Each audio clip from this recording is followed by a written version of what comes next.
Okay, so this right here is Xiaomi's brand new Mi A2, a smartphone that has taken the immense value that was the Mi A1 last year and stretched it even further. Let's get it open.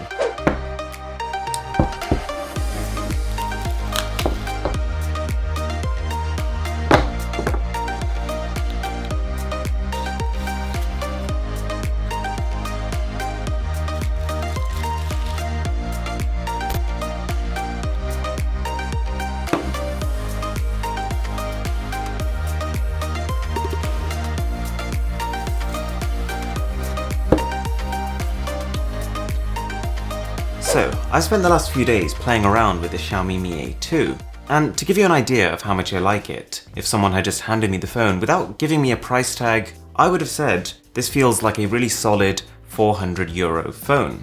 It's actually 249. There are a lot of cool things going on here, and a lot of the big improvements since the last generation come from the camera. On the back we've got a 12 megapixel plus 20 megapixel arrangement, and the main camera sensor has had a nice upgrade since the Mi A1, which was already, I'd say, the best phone camera at the price. In fact, this time round, the A2 comes dangerously close to the OnePlus 6 dual camera. Photos are really punchy and detailed, and the HDR mode kicks in pretty much when you need it, enabling it to cope fairly well even in challenging lighting. And I really dig the portrait mode. As it is a budget phone, you sort of go in expecting one thing, but you actually get something quite different.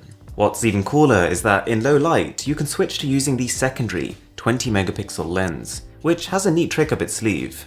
It uses pixel binning to fuse 4 smaller pixels into one large, noise-free pixel, effectively scaling its 20 megapixel sensor into a 5 megapixel image, which is then upscaled back to 20 megapixel. While that does sound confusing, and to the few of you that actually followed that, probably pointless too, the results speak for themselves. In low light, it is noticeably sharper than photos from the primary lens, and is even within a stone's throw from the camera on the Vivo Nex S, an $800 phone. The front 20 megapixel camera also benefits from the same tech, and is actually one of the surprise highlights here.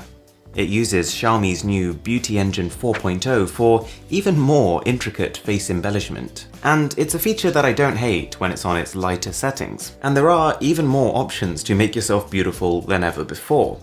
But you can always turn it off if you don't like it. An unfortunate spin-off of this is abnormally high exposure, which makes it lose some points versus a phone like the Google Pixel 2, but the A2 does have a lot going for it, including front-facing flash and convincing portrait mode using that single lens. So the camera overall gets a big thumbs up, and I'm happy to say the good news doesn't end there. Whilst Xiaomi have been using the Snapdragon 625 for some time now to power their mid-range devices, this time they've stepped it up with the pretty new Snapdragon 660 and 4GB of RAM on a 99% stock Android 8.1. It's a really quick phone. It doesn't have quite that same instantaneous snappiness you might find on the OnePlus 6, but for this price, it'd be tough to point you to a faster feeling phone. Compared to Qualcomm's 800 series flagship chips, you miss out on a chunk of graphics performance. But I have tried games like PUBG on high settings, Darkness Rises, and it is 30 frames per second solid. So if this isn't the first video you've watched on the device, you might already know that this is an Android One phone. What does that mean? Android One is essentially a guarantee from Google that you're getting a solid and stable version of Android, free from bloatware and malware. I've also been told that an Android P update is on the way, but there's no date on that, so I'd expect a couple of months at least. In terms of just the general look and feel, it's worth clarifying something first. Xiaomi has 3 main tiers of phones: the budget Redmi devices, mid-range Mi A devices, and then their flagship Mi devices. Whilst the glass construction is saved for the highest tier, the Mi A2 does benefit from a smooth metal finish, fairly well disguised antenna bands, and a curved back for the first time. As a point of comparison, this basically feels like a slightly heavier OnePlus 5T. It's actually the exact same thickness, just a couple of grams more. While I would say the curve is palm flattering, it does create a very real table wobble situation, which kind of gets on my nerves because I often use the phone next to my laptop when it is lying flat. and this issue doesn't make it easy. The speaker on the bottom handles voices pretty well, but it is a little lacking in bass. It's clear though. Now, as a smartphone that barely hits the €250 mark, it's not like there are no compromises.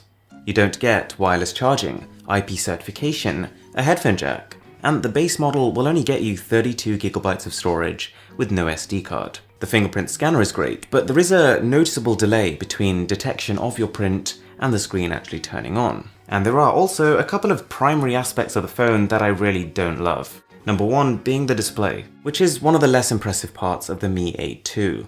It's a 5.99-inch 1080p LCD panel. You do get the sort of modern rounded corners, but I kind of feel like they've taken this a bit far. My personal opinion is that the curves on the display and the body together make it look like a bit of a toy from the front. It's a bang-on average screen, robust but with an unglamorous color profile, okay contrast, and viewing angles that are good for about 165 degrees, after which the phone becomes, well, less good. The other thing is the battery, which is very mid-range. You've got 3000 mAh of capacity and 10-watt charging. So you're looking at about a 2-hour charge time that'll get you about 5.5 hours of pretty heavy screen on time. And I mean, it's solid. The battery life is good enough that you won't be worried about it, but at the same time not good enough that you'll be impressed or surprised by it. Okay, so here's the verdict. Two of my biggest complaints with the phone are still areas that it is average in for the price. And it's only because the camera and the performance are so good